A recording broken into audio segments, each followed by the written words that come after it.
Awal tahun 2026 untuk pasar laptop 5 jutaan memang ada kenaikan harga, cuman masih banyak yang menarik guys. Ada yang pakai Ryzen 5 RAM 8GB dan ada juga yang layarnya udah lega banget 15,6 inch. Apa aja pilihannya? Langsung kita bahas di video ini. Yo guys, Raga bersama Rahkisna di sini dan kali ini kita kembali memberikan rekomendasi laptop untuk harga 5 jutaan di awal tahun 2026.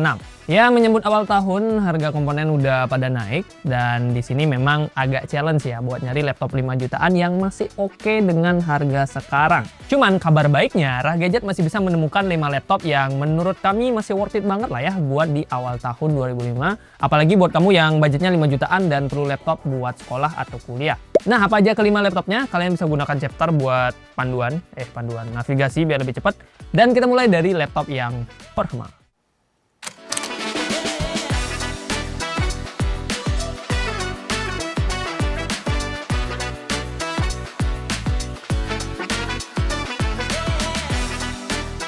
Laptop 5 jutaan terbaik yang pertama adalah Axio Hi-Fi AMD X52. Laptop ini nggak pernah absen dari rekomendasi laptop 5 jutaan sejak awal tahun 2025. Yes, udah dari 1 tahun lalu ini laptop tetap recommended guys. Soalnya ya spek yang ditawarkan masih sangat worth it. Bahkan jadi salah satu yang terbaik di 5 jutaan. CPU-nya pakai AMD Ryzen 5 7430U yang bisa dapetin skor hingga 8000-an poin di Cinebench R23 Multicore. iGPU-nya juga tergolong oke ya, karena dia pakai AMD Radeon Vega 7. Kemudian untuk RAM-nya dia udah 8GB DDR4 3200 MHz dan SSD-nya 256GB M.2 NVMe Gen 3. Alhasil, laptop Axio ini udah bisa dipakai buat ngoding website, buka puluhan tab Chrome, sampai ngedit video Full HD. Mau dipakai bermain game? Ya, bisa juga cuy.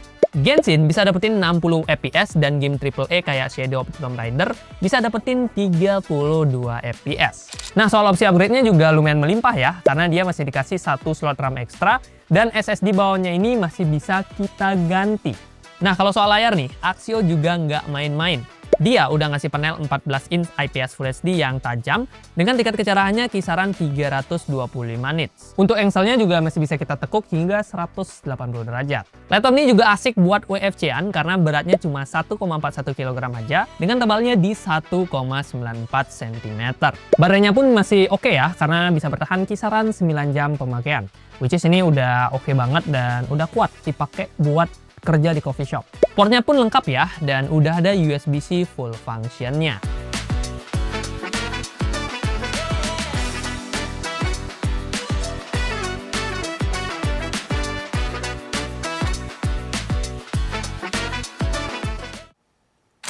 Laptop 5 jutaan terbaik yang kedua adalah Acer Aspire Lite 14. Kalau tadi kita punya Axio Hi-Fi AMD X52 yang jago di performa, sekarang kita punya Aspire Lite yang si paling WFC di harga 5 jutaan. Bobotnya super ringan cuy, 1,17 kg dengan ketebalan 1,78 cm. Untuk ukuran laptop 5 jutaan, bobot segini udah tergolong enteng guys. Harusnya sih nggak akan bikin pundak kita jadi pegel-pegel ya pas kita bawa laptop ini buat pindah-pindah tempat di kampus ataupun di kantor. Ditambah lagi daya tahan baterainya diklaim sanggup menemani kalian kerja hingga 10 jam pemakaian. Fix sih, ini WFC friendly lah. Meskipun bukan yang terkencang, tapi performa dari Aspire Lite 14 ini bisa dibilang masih cukup oke lah ya buat menunjang produktivitas harian. CPU-nya pakai Intel Core 3 N355. Ya, walaupun namanya ini Core 3 ya, tapi dia udah punya konfigurasi 8 core dan 8 threads dengan kecepatan hingga 3,9 GHz. Alhasil untuk skor Cinebench R23 Multicore-nya juga lumayan tinggi nih guys, di 4600-an poin. RAM-nya pun udah pakai teknologi terbaru, 8GB DDR4 4800 MHz dan SSD-nya 256GB M.2 NVMe. Untuk RAM dan SSD-nya ini masih bisa kita ganti ya. Nah, soal layar, Acer Aspire Lite 14 sudah pakai panel 14 inch IPS Full HD Plus dengan tingkat akurasi warnanya di 45% NTSC. Layar yang udah enak buat ngetik ataupun nonton film, tapi memang belum oke buat kebutuhan editing profesional. Salah satu yang juga aku suka adalah kelengkapan portnya. Yes, Acer berani kasih 2 buah USB-C yang udah mendukung charging dan juga display output.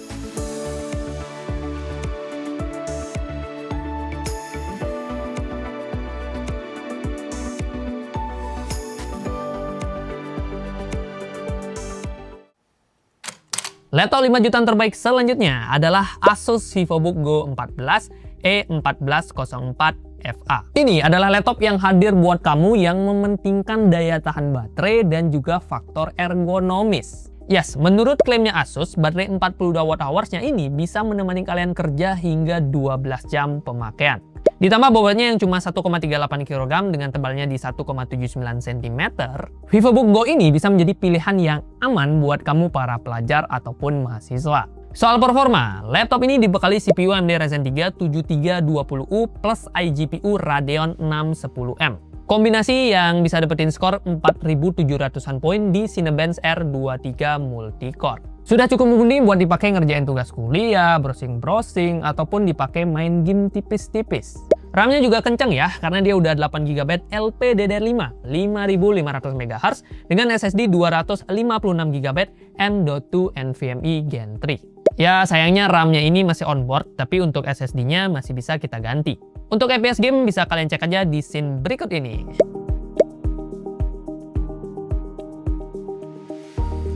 Lanjut ke bagian layarnya. Nah, bagian ini yang perlu kalian perhatikan baik-baik guys. Laptop ini masih pakai panel 14 in TN. Ya, resolusinya sih lumayan ya, Full HD dan tingkat kecerahannya di 250 nits plus color gambutnya di 45% NTSC. Dibanding dua laptop sebelumnya yang udah pakai IPS Full HD, bisa dibilang layar si Asus ini akan terlihat lebih pucat dengan sudut pandang yang jauh lebih terbatas. Kalau portnya sih udah lengkap, ada USB-C, USB-A, sampai combo audio jack.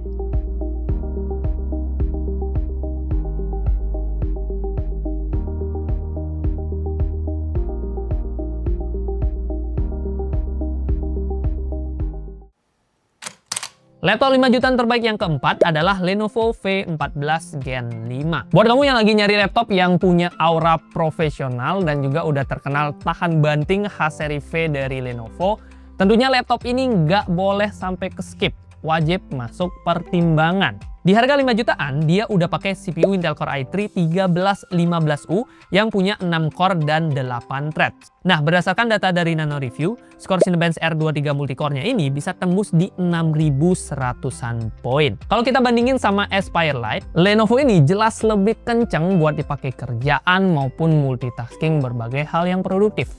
Atau multitasking yang nggak produktif. Ya, intinya buat kerja lah, bagus nih.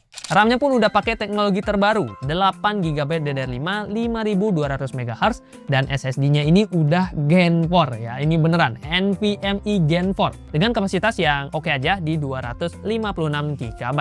Opsi upgrade-nya juga melimpah, masih ada satu slot RAM DDR5 ekstra dan satu slot SSD 2,5 inch SATA ekstra. Kalau soal layar, nah di sini kekurangannya guys. Sama kayak VivoBook Go 14, Lenovo V14 Gen 5 ini masih pakai panel 14 inch TN. Ya, lagi-lagi TN.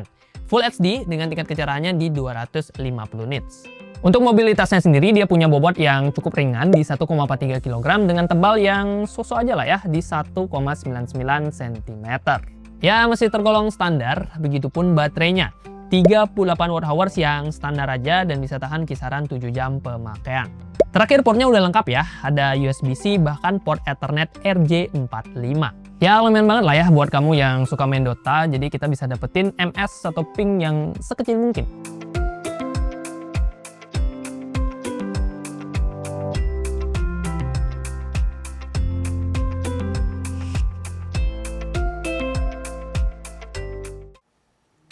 Laptop 5 jutaan terbaik yang kelima alias yang terakhir adalah Tecno Megabook K15s. Kalau laptop-laptop sebelumnya udah kompak pakai layar 14 inch, nah si Tecno ini adalah laptop yang punya layar gede plus baterai yang super badak di harga 5 jutaan.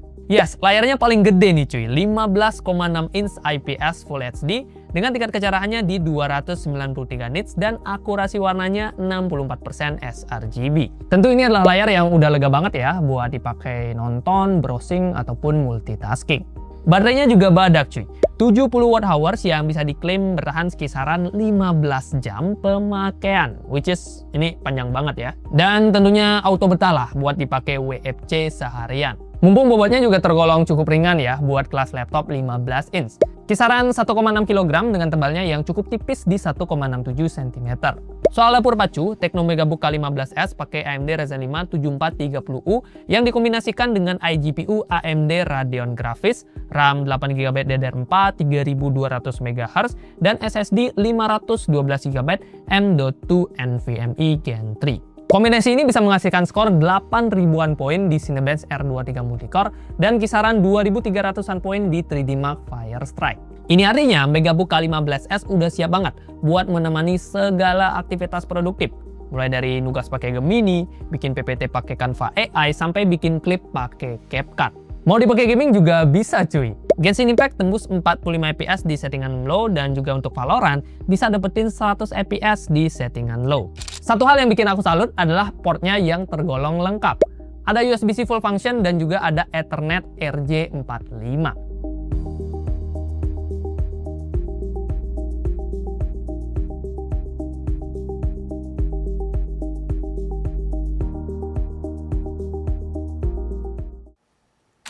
Yo guys, itu dia pilihan 5 laptop harga 5 jutaan buat awal tahun 2026. Lengkap dari 5 laptop tadi bisa kalian cek aja di keranjangnya YouTube Shopping ya. Ada di pojokan video atau enggak di deskripsi. Dan yang paling penting dari keranjang tersebut, kalian bisa cek harga terupdate. Karena ya, per video ini dibuat di awal tahun 2026, mungkin harganya masih tinggi dan nanti bisa turun, atau mungkin ya kalau apa semakin mahal lagi. Jadi silahkan cek aja keranjangnya YouTube Shopping buat cek harga terupdate. Nah, kalau kamu masih punya pertanyaan, masukan, atau apapun, silahkan drop juga di kolom komentar. Terima kasih buat yang sudah nonton. Like kalau kamu suka, dislike kalau nggak suka, dan kita ketemu di video selanjutnya. Oke, ya kita lanjut ke 6 jutaan habis ini. Ya ditunggu aja guys. Bye-bye. Nyoy. Wuhui.